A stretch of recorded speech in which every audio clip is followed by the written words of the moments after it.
뭐든지 많이 있으면 좋습니다. 그래서 이걸 소유욕이라 그러는데, 인간의 소유욕은 본능에 속한 것이기 때문에 누구든지 억제할 수가 없습니다. 그래서 농담으로 공짜라면 양잿물도 기왕이면 많이 먹고 죽자, 이제 그런 얘기 있잖아요. 공짜라면 양잿물도 많이 먹고 죽자는 것은 많으면 좋은 거예요. 그게 다 많이 가지려고 그럽니다.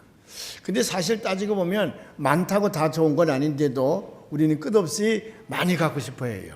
근데 아무리 많이 가져도 더 갖고 싶은 게 하나 있어. 그게 뭔 줄 아십니까? 아무리 많이 가져도 더 갖고 싶은 거, 뭐니 그래도 뭐니지 뭐, 돈이에요. 돈은요 많을수록 좋아요. 저도 돈 좀 많아봤으면 좋겠어요.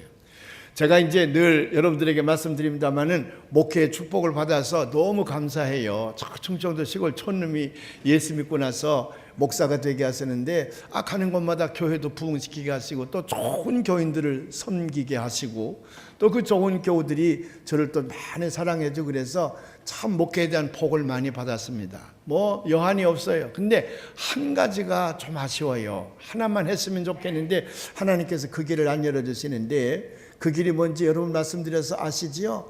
돈 많은 장로님이 우리 교회에 계셔서 저한테 백지수표 한 권을 주면 제가 여기다 넣고 다니다가 저 시골교회 전도사가 와서, 목사님 교회가 지붕이 무너졌어요, 고쳐야 되는데 돈이 없어요, 한 1,000만 원쯤 필요한데 어떻게 좀 도와주세요. 그러면 얼마 필요해? 1,000만 원. 이리 와. 그래서 탁 꺼내가지고 탁 써서 가서 고쳐이 주고 싶고요.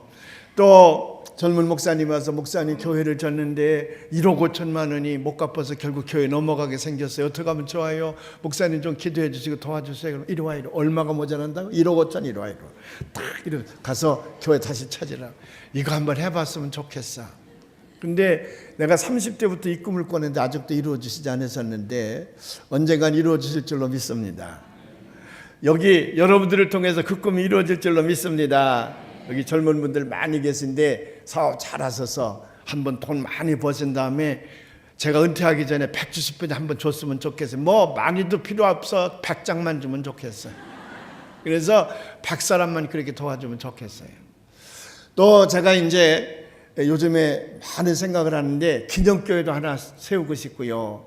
은퇴한 다음에는 저 아프리카나 동남아 같은 데 다니면서, 그러면서 그 병들었는데도 병원이 없어 치료를 받지 못하는 사람들을 위해서 병원을 세워가지고 그 사람들 그저 마음껏 와서 치료받기도 하고, 공부해서 훌륭한 사람이 될 수 있는 아이들이 많이 있는데 학교가 없어서 공부를 못하는 저개발 국가에 가서 학교도 세워가지고 그들에게 예수의 이름으로 구원받기도 하고, 또 공부시켜서 세계적인 지도자로 좀 만들고 싶고 그래요. 그래서 세계를 돌아다니면서 하고 싶은데 한 가지가 딱 없네. 그게 돈이 없어요. 언젠가는 그 꿈을 한번 이루어 봤으면 좋겠어요. 목사인 저도 이렇게 돈이 갖고 싶은데 여러분들도 돈이 얼마나 많이 갖고 싶겠어요? 돈 쓰는 사람 손 들어봐.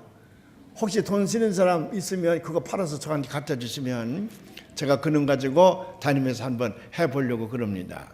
다 이렇게 돈이 좋은데 성경에도 보면 예수 잘 믿으면 하나님께서 복을 주셔서 큰 부자가 되게 하겠다, 그렇게 약속을 여러 군데서 했어요. 그 실제로 이제 이삭과 같은 사람을 보면 예수를 잘 믿었더니 하나님께서 복을 주어서 어디를 가든지 큰 부자가 되게 하셨어요. 큰 부자가 되게 하셨어. 하나님 잘 믿으면 큰 부자가 될 줄로 믿습니다. 전 그래서 늘 여러분들이 다 부자 되는 꿈을 꾸는 거예요. 가난하기를 원하는 사람은 은평교회 다니지 말라 그랬잖아요. 은평교회 다니는 사람은 다 부자 되기를 바랍니다. 그런데 성경을 읽다 보면 헷갈리는 구절이 나오네. 어떤 말씀이 있냐면 돈을 사랑함이 일만하게 뿌리가 되나니. 아니 예수를 잘 믿으면 큰 복을 주신다 그랬는데, 아주 풍성한 삶을 주신다 그랬는데, 또 한쪽에서는 돈을 사랑함이 일만하게 뿌리라 그러니 이게 헷갈리는 거예요. 이게 헷갈려. 디모데전서 6장 10절의 말씀을 한번 봉독해 보십시다. 이 말씀이 우리를 쿵쿵 찌르는 말씀인데 다 같이, 돈을 사랑함이 일만하게 뿌리가 되나니 이것을 탐내는 자들은 미혹을 받아 믿음에서 떠나 많은 근심으로써 자기를 찔렀도다. 아멘. 아니 예수 잘 믿으면 복을 주신다 그랬는데, 그런데 그 복 받아서 돈이 많이 생겨서 그 돈을 사랑하면 믿음의 길에서 떠난다. 하나님의 길에서 떠난다 그러니까 이게 헷갈리는 거예요. 돈이 있어야 된다는 거예요, 안 있어야 된다는 거예요. 이게 좀 헷갈릴 때가 많아요. 그래도 저는 초지일관, 여러분 돈 많이 버시길 바랍니다. 이게 할렐루야 성가대는 다 싫어요. 부자 되시길 바랍니다. 더 크게 아멘. 아멘 하는 사람만 돈 많이 버시길 바랍니다. 그런데 이 돈이 문제가 된다고 말이죠. 돈이 사람을 버리기도 하고 사람을 불행의 늪에 빠지기도 하는데, 제가 신학교 다닐 때 가정교사로 이름을 날렸어요. 그래서 저 장춘동, 필동, 신당동 이쪽에서 제가 유명한 가정교사였거든요. 잘 가르쳤습니다. 여러분, 제가 동국민학교 아이들 5명을 가르쳐서 3명을 경기요중에 넣은 사람이야. 우습게 알지만 그때는 굉장했어요. 이게 커트라인이 2개 반이야. 2개 반. 2개 반이 커트라인인데 3명은 붙었는데 이 2아이가 3개가 틀려서 못 들어갔어. 이게 천추의 한이죠. 그걸 누가 했다고요? 제가 했다고, 제가. 유명한 가정교사였는데, 그래서 뭐 아주 뺏겨 다니는 그런 가정교사였습니다. 저를 데려가려고 학부형들끼리 서로 전쟁까지도 하고 그랬어요. 그래서 이제 필동에 가정교사로 들어갔는데 아주 부자예요. 1960년대에 돈을 많이 가지고 있는 사람이었습니다. 근데 함경도 사람인데요, 그 집에 가서 제가 얼마나 많은 호강을 했는지 몰라요. 식혜라는 거 있지, 식혜. 식혜에는 3가지 종류가 있다는 걸 그 집에 가서 알았다니까. 하나는 우리가 지금 마시는 단술 식혜야. 이 쌀 이렇게 엿질금 넣어서 이렇게 만드는 거 있잖아요. 그 단술이다 그러기도 하고 또 감주라 그러기도 하는데, 표준 말은 식혜인 모양이에요. 그게 충청도에서는 이제 단술이라 그러거든요. 단술 그렇게 얘기하는데, 우리 어머님이 어렸을 때 많이 해주셨어요. 또 하나는요, 어떤 식혜가 있냐면 가재미 있죠, 가재미를 약간 숙성시켜서 무치는 거예요. 그거 미나리도 넣고 이렇게 무쳐놓으면요 무지무지하게 맛있어요. 가재미 식혜 안 먹어본 사람 오늘 저녁 때 가서 한번 잡숴보세요. 얼마나 맛있는지 몰라. 이걸 누가 잘하냐면 이 함경도 사람들이 잘합니다. 3번째 식혜가 있어요. 그건 뭐냐면 감자가루로다 만두 피를 만드는 건데, 그 속에다가 이제 갈비살 넣기도 하고, 그 다음에 뭐 은행, 밤, 배추, 좋은 건 다 넣어. 그래서 그걸 큰 만두를 만들어 가지고 프라이팬에다가 이렇게 살짝 이렇게 데치면요, 이게 둘이 먹다가 둘 죽어도 몰라. 얼마나 맛있어. 근데 이게 다 같은 함경도 사람이라고 아는 게 아니더라고. 이 정도 아는 사람은 함경도에서 부자로 산 사람들이에요. 이거 모르는 사람들이 많아. 근데 그 내외는 함경도 출신이기 때문에 그게 함경도 살 때에 아주 먹어보는 게 꿈이었답니다. 내려와서 돈 많이 벌었으니까 그걸 얼마나 저한테 잘해주는지 일주일에 3번씩 먹었어, 그거를요. 근데 요즘에 함경도 고향인 사람들에게 제가 그 식혜 만들 줄 아냐 그러면 대개는 이제 못 만든다 그래요. 그런 얘기 못 들어봤다 그래요. 그래서 수준을 제가 알지. 아, 이 사람은 함경도에서 어느 수준에 사는 모양이구나 내가 알아요. 그거 하나만 가지고도. 근데 이분들이 6.25 때 넘어왔는데 홀홀 단신으로 넘어왔대요. 넘어가지고 그 중부시장 방사서 이쪽에서 이제 이분들이 시장판에서 이제 노점을 했던 거예요. 노총각 노처녀가 거기서 만난 거예요. 만나서 결혼을 했는데 아무것도 없으니까 반지하를 하나 얻어가지고요, 그저 냄비, 양은 냄비라는 게 있습니다. 노랗게 생긴 거, 양은 냄비 하나, 괴짝 하나, 이 여자 속옷 넣고 뭐 이런 괴짝 하나, 이불 하나, 그렇게 하고 시작을 했대요. 근데 밥을 먹을 적에는 이제 냄비에다가 밥을 해가지고 그걸 괴짝 위에다 올려놓고 옆에는 김치 하나 놓고, 그리고 둘이 이렇게 먹는데 뭐 그릇도 서로 나눠 먹을 것도 없어. 그냥 냄비 하나에다 둘이 먹는데 너무너무 맛있었다는 거야. 너무너무 맛있었다는 거예요. 그러다 돈 좀 벌어서 냄비 하나 더 사서 이제 찌개까지 끓여놓으면 이 금상첨화지 뭐. 그렇게 해서 신혼을 시작을 했다는데, 그 시장 안에서는 인꼬 부부로 소문났답니다. 이제 돈을 벌어서 저녁이면 그걸 다리미로 돈을 다려가지고 그걸 차곡차곡 모았다는 거예요. 그때 너무 행복했다는 거예요. 그게 나중엔 이분이 이제 중부시장에서 카스미롱 이불 장사를 했는데, 그게 날개도 이제 팔리기 시작을 하는데, 나이롱 양말하고 이게 막 팔리는데, 그래 돈을 많이 모아가지고 묵동에다가 2층집 집을 하나 샀다가 조금 더 벌어서 이제 필동으로 이사가서, 그 남산골 대한극장 뒤로 가면 고급주택이 옛날에 많았어요. 거기 이제 집을 하나 사서 거기서 사시는데, 제가 거기 가서 가정교사를 하는 겁니다. 근데 그때 자가용이라는 게 있어서 1960년대 자가용은 아무나 있는 거 아니에요. 아마 이 근방에서도 자가용 있는 분들이 우리 교인들 가운데 그때 한 분이나 있을라나 두 분이나 있을라나 모르겠네. 1960년대 자가용 가졌던 손 한번 들어봐요. 몇 분이나 있나? 한 분도 없네 여기. 예. 조 장로님은 그때 차 몰고 다니셨다 그러지 않았나? 예. 굉장한 분이지 그러니까 우리 조 장로님. 예?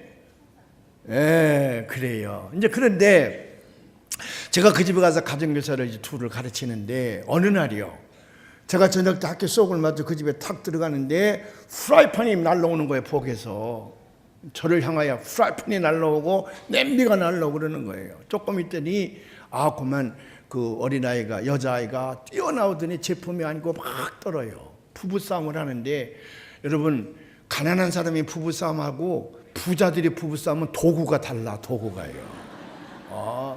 가난한 사람은요 뭐 가지고 싸우는 줄 아십니까? 대개 던져도 안 깨질 것 가지고 싸우는데 부자들은 던지면 몇백만 원씩 날아가는 거 그거 막 던지고 텔레비도 막 던지고 그러더라고요. 피아노도 막 때려부시고. 그 가난한 사람은 평생 자산이기 때문에 싸울 때 그걸 어떻게 동원하겠어. 근데 부자들은 얼마나 그런 거 그냥 이 싸움의 도구로 잘 쓰는지 그게 도구가 달라요. 그게 나중에 알고 봤더니 이분이 이제 그렇게 가난하다가 자꾸 돈을 벌어서 이제 40이 50이 되니까 사교계에 팔을 들여놓게 되고 그러는 와중에 수원댁이 생긴 거예요. 수원댁.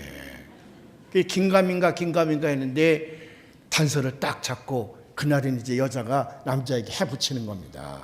뭐 사생결단으로 싸우는데 대단합니다. 영화 서부활극은 아무것도 아니에요. 얼마나 많이 싸우는지요. 나중에 이제 몇 달 동안 제가 가서 아무리 중재를 하고 그러지 말라 그래도 결국은 이제 나중에 이혼하고 갈라서는데 참 비참해요. 뭐 장사고 뭐고 뭐 다 망가지고 끝까지 가는 건데 대단합니다. 그때 제가요 돈이 다 좋은 건 아니구나.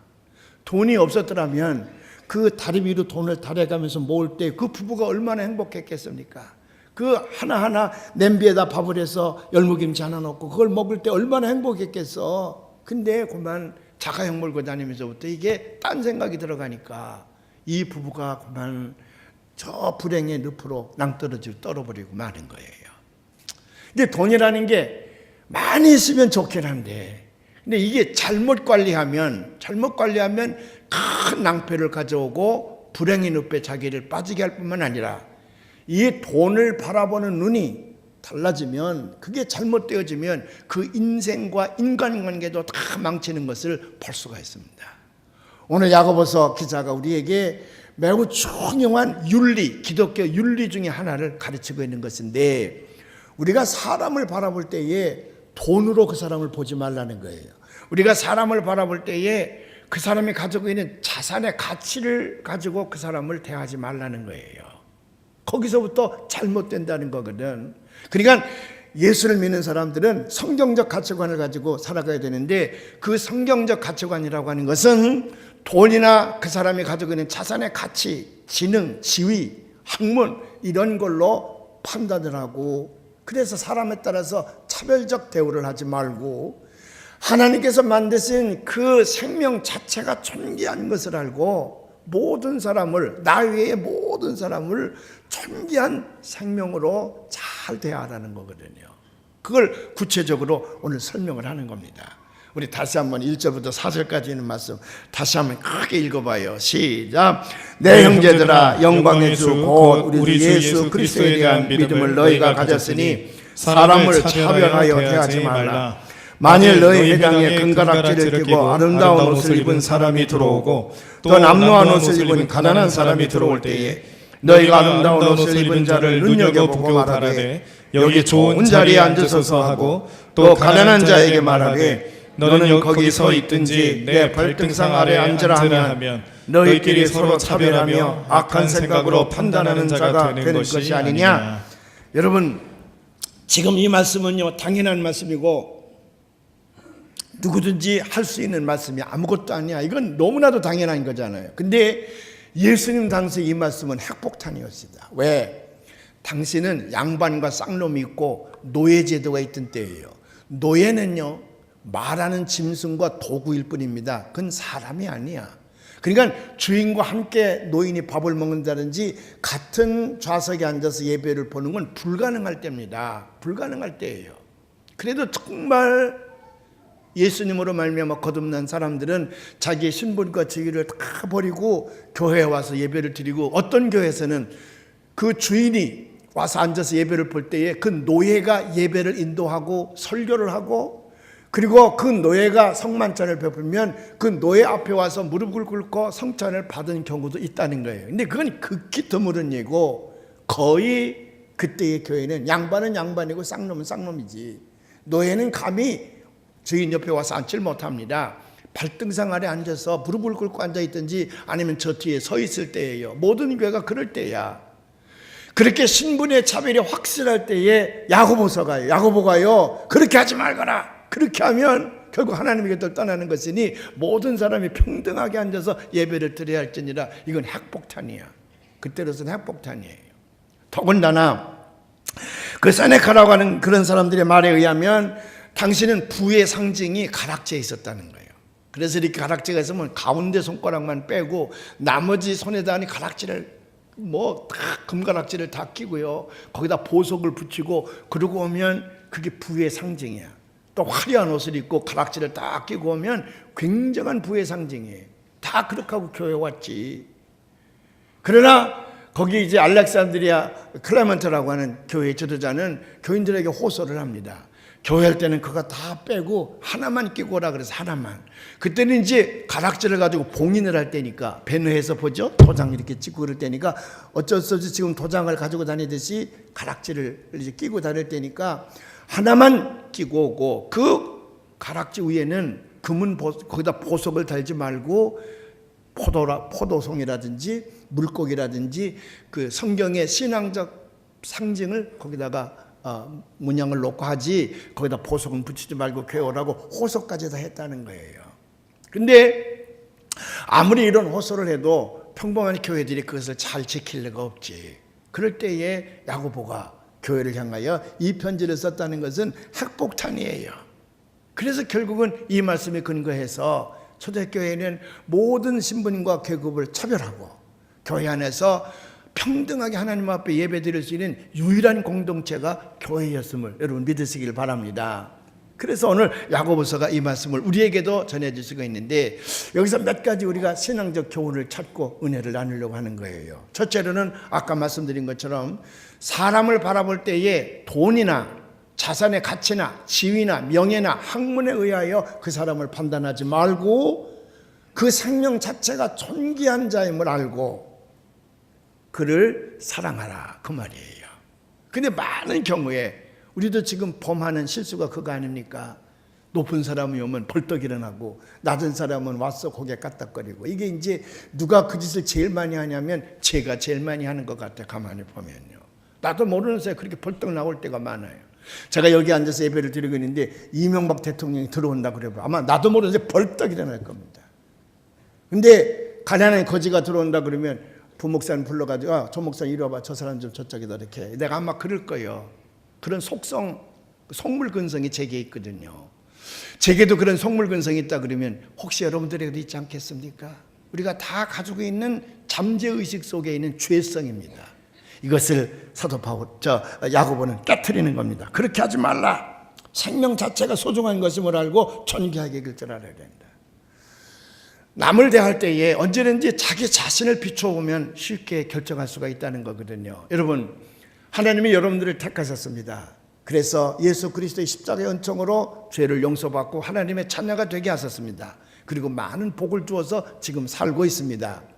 하나님이 여러분을 택하신 것은 여러분이 잘생겨서입니까? 돈이 많아서입니까? 지위가 높아서입니까? 아니면 재능이 많아서입니까? 인기가 있는 사람이기 때문에 그렇습니까? 아니에요. 하나님이 나를 택하신 것은 그런 부대 조건이 많아서 나를 택하신 것이 아니라 내 생명 자체가 존귀하기 때문에 사랑할 수밖에 없어. 그래서 나를 택하신 거거든요. 로마서에서 바울은 뭐라고 얘기했냐면, 내가 아직 죄인 되었을 때에 하나님께서 나를 택하셨다고 하는 말은 그 말이야. 내가 가지고 있는 어떤 부대 조건에 의해서 하나님께서 나를 택하신 것이 아니라 내 생명 자체를 소중히 여기시는 거예요. 그렇다 그러면 우리도 남을 사랑하고 남을 바라보게 될 때에 그 하나님의 눈, 그 예수님의 심장을 가지고 다른 사람들을 바라보면서 그 생명 자체를 존귀하게 여겨야 되지 않느냐고 말이에요. 돈만 있으면 다 될 것 같아도요, 돈은 일장춘몽일 수가 있습니다. 가끔 퇴직하시는 분들이 퇴직금 받아가지고 무슨 사업하려다가 홀딱 다 날린 다음에 참으로 기가 막힌 허탈감을 가지고 한숨을 쉬는 모습을 제가 여러 번 경험을 하거든요. 돈이라는 건요, 한꺼번에 확 날아갈 수도 있고 한꺼번에 들어올 수도 있어요. 그러니까 돈에다 가치관을 두고 사람을 평가한다 그러면 그 인생 자체가 망하는 겁니다. 이 세상에 누가 제일 부유한 사람입니까? 부자가 누굽니까? 돈 많은 사람이요? 아니면 재산이 많은 사람, 부동산이 많은 사람이요? 자산의 가치가 높은 사람이 제일 부자입니까? 아닙니다. 누가 제일 부자냐면 자기 생명의 존재가, 자기 생명 자체가 얼마나 소중한 것을 깨달은 사람이야. 하나님 앞에서 이 생명 자체가 얼마나 소중한 가치가 있는지를 아는 사람이 제일 부자예요.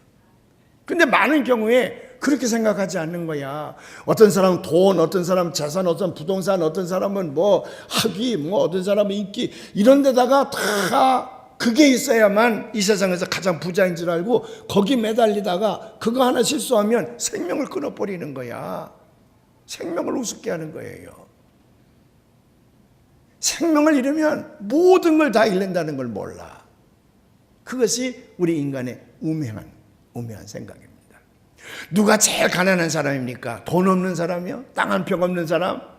그리 얘기하기를 나는 이 땅에 송곳 꽂을 땅 한 평도 없습니다. 나는 참 불쌍한 사람이었는데 그 사람이 제일 가난한 사람입니까? 아니에요. 누가 제일 가난한 사람이냐면 자기 생명의 가치를 모르는 사람이야. 하나님이 얼마나 소중하게 나를 만드셔서 이 땅에 보내셨는지 자기 생명의 참 가치를 모르는 사람이 제일 가난한 사람이에요. 여러분, 가난하다고 할 때 poor라는 말을 씁니다. 영어로 P-O-R. 그래서 the poor 그러면 가난한 자예요. 이 말은 무슨 뜻이 있냐면 불쌍하다는 말도 있어. 가난하다는 말도 되지만 불쌍하다는 말도, 가련하다는 말도 돼요. 그러니까 가난하다는 말은 불쌍하다는 말이고 그 불쌍하다는 말은 자기 존재의 가치를 모르는 사람이야. 그 사람이 이 땅에서 제일 가난한 사람입니다. 사랑하시는 여러분, 여러분 더군다나 하나님께서 택하셔서 하나님의 자녀가 되게 하지 않으셨습니까? 하나님 나라를 상속으로 받는 상속자가 되지 않았습니까? 여러분 자신만큼 이 땅에서 큰 부자가 없어요. 그 믿음의 확신을 가지고 살아가시길 바랍니다. 해리 포스텍이라고 하는 유명한 목사님이 있는데 이분이 이렇게 얘기를 했습니다. 우리 할아버지 세대는 어떻게 하면 구원을 받을 수 있을까요? What shall I do to be saved? 어떻게 하면 구원을 받을 수 있을까요? 거기다가 생명을 걸었다는 거야. 근데 오늘의 세대는 어떻게 하면 성공할 수 있을까요? What shall I do to succeed? 어떻게 하면 성공할 수 있을까요? 거기에다가 목숨을 건다는 거예요. 이 가치관의 전도 때문에 얼마나 많은 사람들이 스스로 불행을 자초하는지 모른다는 거지요. 어제 아침에 여러분 중앙일보에서 보지 않았습니까? 아들이 고등학교 된 아들이 어머니를 죽였습니다. 근데 보면 그 아들은 모범생이야. 공부도 1등만 하고요. 전국에서도 1등 한 적이 있대요. 그리고 그 학교 전체에서 1등 하는 건 보통이고요. 피아노도 잘 치고요. 뭐든지 걔는 우등생이야. 영어도 잘해서 뽑혀가지고 외국에 나가 연수도 하고 그게요. 이렇게 모범생인데 그 모범생이 어머니를 죽였어요. 그 어머니를 죽인 이유가 뭐냐면 아마 무슨 모의고사를 봤던 모양인데 전국에서 1등, 2등 하던 아이가 성적이 많이 떨어졌던 모양입니다.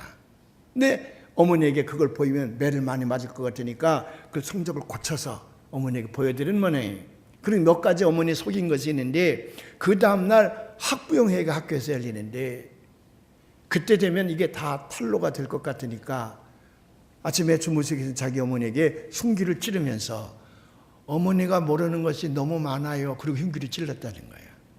근데 금방 죽질 아니하고 엄마가 일어나서 아마 몸싸움이 벌어진 모양이죠. 근데 어머니는 그 아들을 붙들고 마지막까지 숨 거두면서 하는 말이 나 죽는 건 괜찮지만은 내가 불행해지면 안 된다. 그러니 이렇게 하지 말라고 끝까지 아들 걱정을 하는데 아들은 엄마가 모르는 게 너무 많아요. 그리고 엄마를 죽이고는 방 안에다가 놓고 자기 여자친구와 함께 저 강원도도 갔다 오고 그러면서 살다가 나중에 들킨 거예요. 왜 그런 줄 아십니까? 그 성공이라고 하는 우상 때문에 그래요. 그저 그 아이의 생명 자체가 존귀한 것임을 엄마가 알았어야 되는데 엄마가 그 아들에 대한 욕심이 너무 많아. 근데 자기를 위한 것이 아니라 아들의 미래를 위한 것이지. 다 아들의 미래를 위한 것이지만 성공해야 된다, 성공해야 된다, 성공해야 된다. 결국 성공해야 된다고 하는 그것이 결국 둘을 이 세상에서 가장 불행하게 만들어버리고 말았다고 하는 거예요. 사랑하는 은평교회 교회 여러분, 우리는 내가 가지고 있는 이 생명 자체가 이 세상에서 가장 값진 것임을 믿으시기를 바랍니다. 두 번째로 오늘 여기서 이제 알아야 될 것은 하나님이 인간을 만들어서 이 땅에 보내셨습니다. 근데 하나님 우리에게 말씀하신 게 있어. 너희가 일생을 산 다음에 반드시 결산을 하겠다, 심판을 하겠다 그랬어요. 우리가 일생을 살고 나중에 이 세상을 떠날 때에는 하나님께서 우리를 심판하시는데 그 심판의 기준이 뭔 줄 아십니까? 돈을 많이 벌었느냐, 아니면 내가 높은 직위를 얻었었느냐, 많이 배웠느냐, 성공했느냐, 그런 게 아니야. 심판의 기준은 딱 하나야. 내가 남을 어떻게 대했느냐요. 하나님이 우리를 심판하시는 기준은 딱 하나야. 내가 남을 어떻게 대했느냐 그 말이에요. 요즘 우리가 새벽재단을 쌓고 있지 않습니까? 그 새벽재단의 제목이 뭐냐면 믿음의 공동체를 이루는 세일에 우리가 21일 동안 믿음의 공동체를 잘 세워보자. 근데 그 공동체를 세우는 데는 두 기둥이 있다 그랬습니다. 제가 하나는 믿음이라고 하는 기둥이고 또 하나는 사랑이라고 하는 기둥이라 그랬어요.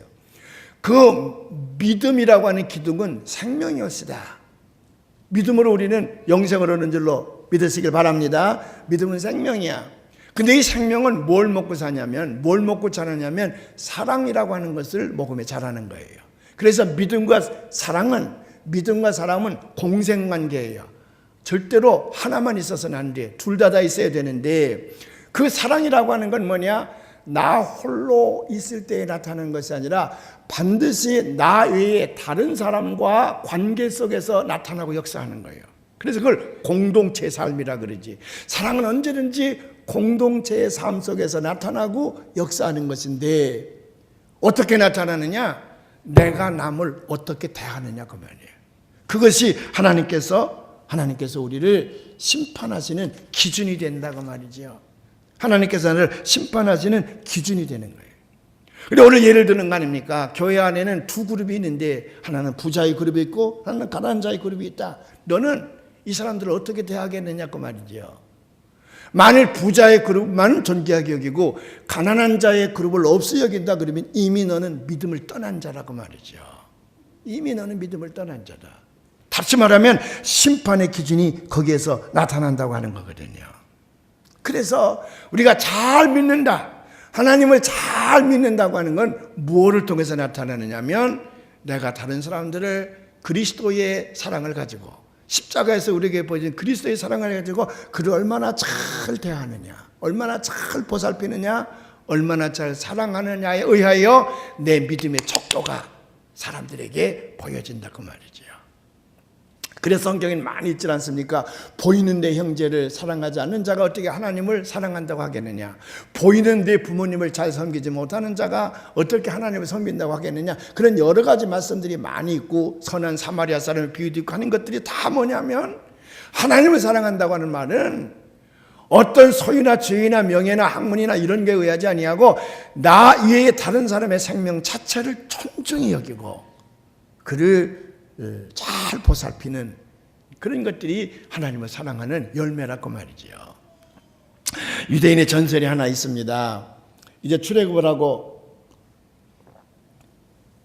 홍해를 건너서 광야를 지나 시내산에 오지 않았습니까?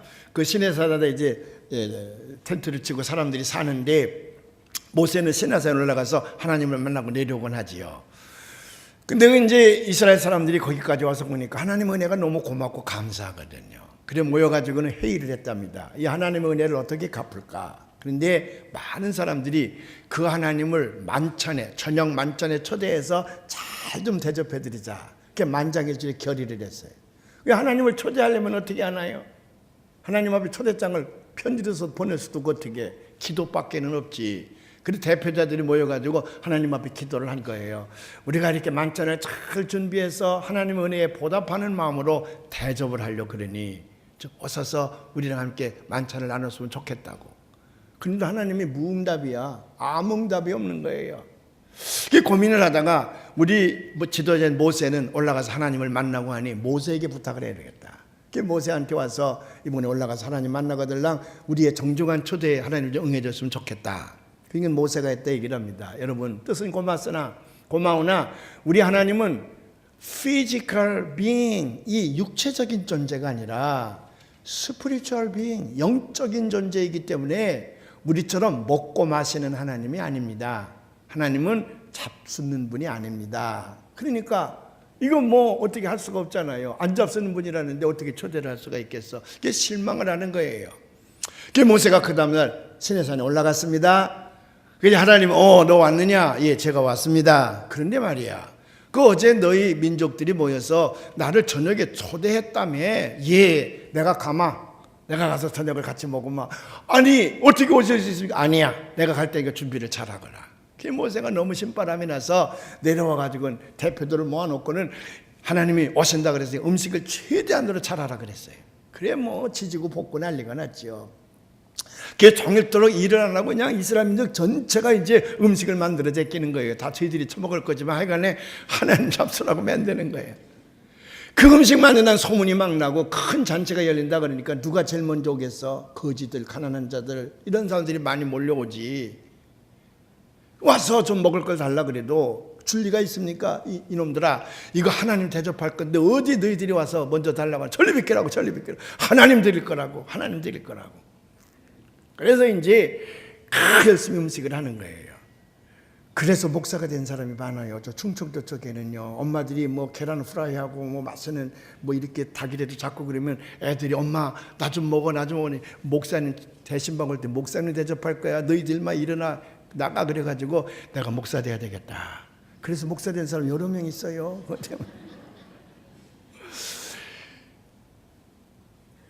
그래서 이제 이 음식을 다 준비하고 때가 됐습니다.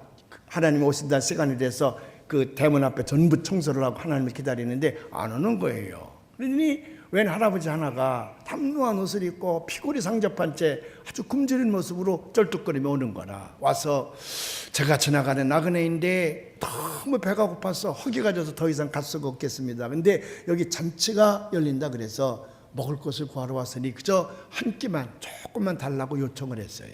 그랬더니 그 대표가 있다는 말이, 여보, 우리 하나님 대접하려고 준비해 놓은 건데 당신에게 줄 여유가 없다고 가라고 내쫓았어요.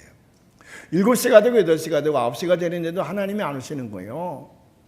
그러니까 실망을 하고 어떻게 음식 놔두면, 더군다나 그 시나이 반도가 얼마나 더운 데인데 저희끼리 다 처먹었지 어떡하겠어. 하룻밤을 넘길 수가 없잖아요.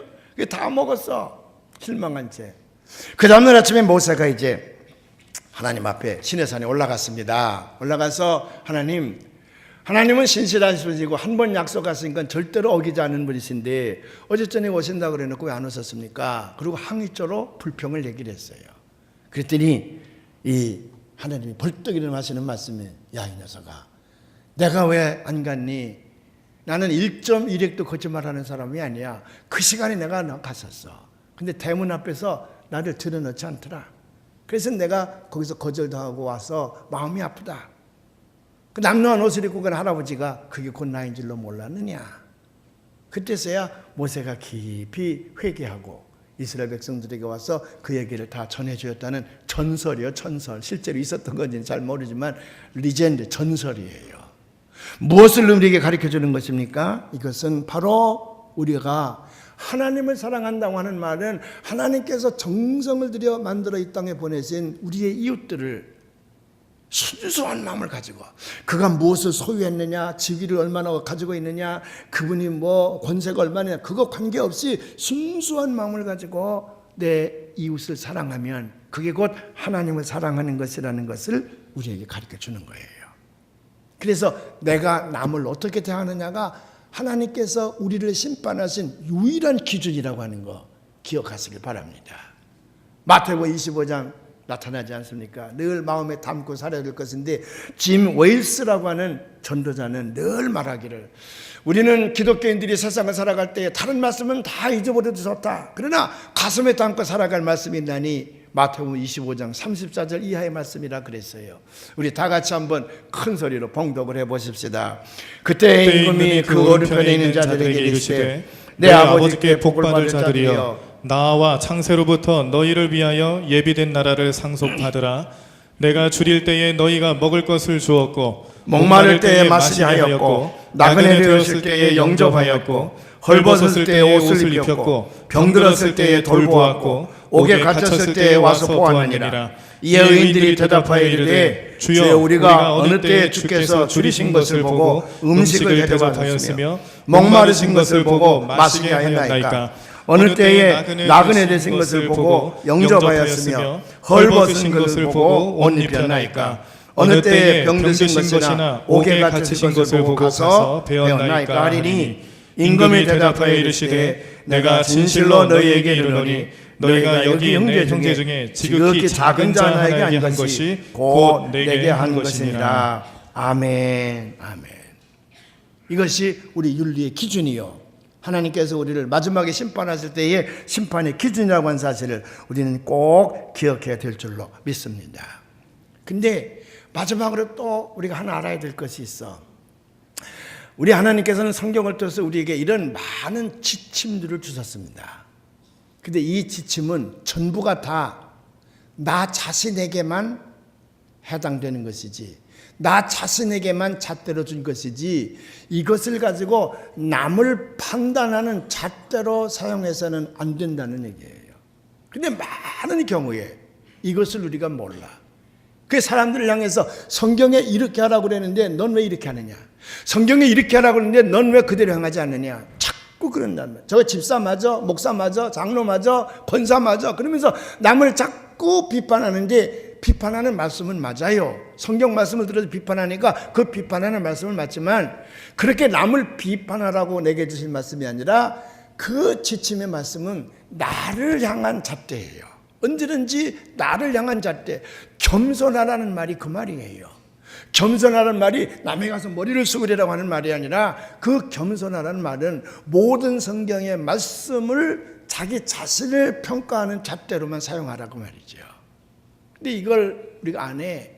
그래서 그 짐 웨일스라는 사람 말하기를 너는 성경에 이렇게 되어 있는데 왜 안 하느냐, 그러는 순간에 그는 이미 사탄의 자식이 됐다는 거예요. 교회 안에서 큰소리 치면서 너 왜 이렇게 하느냐, 성경이 이렇게 돼 이렇게 하느냐, 교회가 왜 이렇게 하느냐, 뭐 그러면 그는 이미 사탄의 자식이라는 거예요. 남을 향하여 손가락질을 올리는 그 순간에 그는 이미 사탄의 자식이 되어버리고 만다는 거예요. 여러분, 산상수훈에 나타나는 말씀을 기억하지 않습니까? 마태복음 7장에 있는 말씀인데 한번 다 같이 봉독을 해보십시다. 비판을 받지 아니하려거든 비판하지 말라. 너희가 비판하는 그 비판으로 너희가 비판을 받을 것이요, 너희가 헤아리는 그 헤아림으로 너희가 헤아림을 받을 것이니라. 어찌하여 형제의 눈 속에 있는 티는 보고 내 눈 속에 있는 들보는 깨지 못하느냐. 보라, 내 눈 속에 들보가 있는데 어찌하여 형제에게 말하기를 나로 내 눈 속에 있는 티를 빼게 하라 하겠느냐. 외식하는 자여, 먼저 내 눈 속에서 들보를 빼어라. 그 후에야 밝히 보고 형제의 눈 속에서 티를 빼리라. 아멘. 언제든지 성경의 말씀은 누구를 향한 잣대라고요? 나를 위한 잣대야. 근데 많은 교회가 사탄의 역사에서 분란을 일으키지 않습니까? 오늘 교회들 보면 분란이 일어나는 교회들이 많아. 갈등을 일으키는 교회들이 많아요. 근데 그 원인을 다 보면 사탄이 역사하는 거거든. 언제 역사합니까? 그 성경의 말씀을 다른 사람을 향하여 잣대로 쓸 때에 그때부터 이미 사탄이 그 교회를 지배하는 거예요.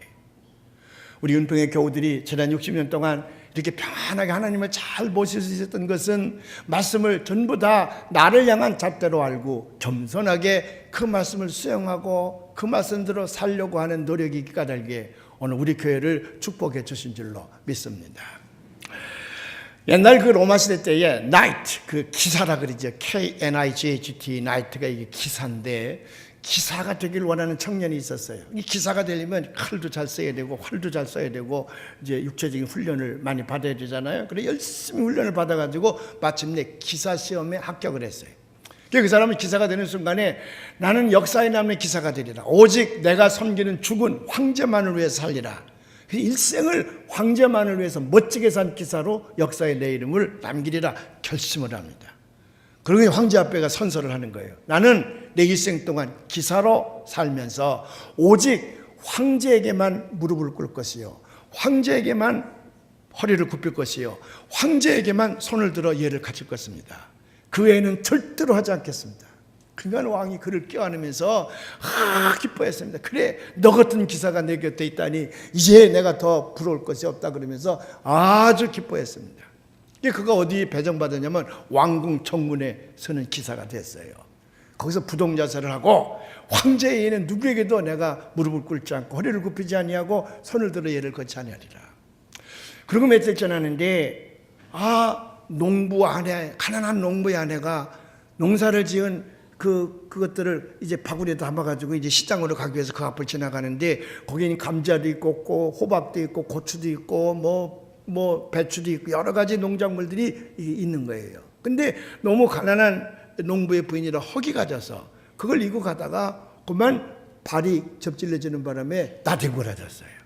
그러니까 그 바구니에 있던 호박, 감자, 고추, 오이 이런 것들이 확 흩어졌어요.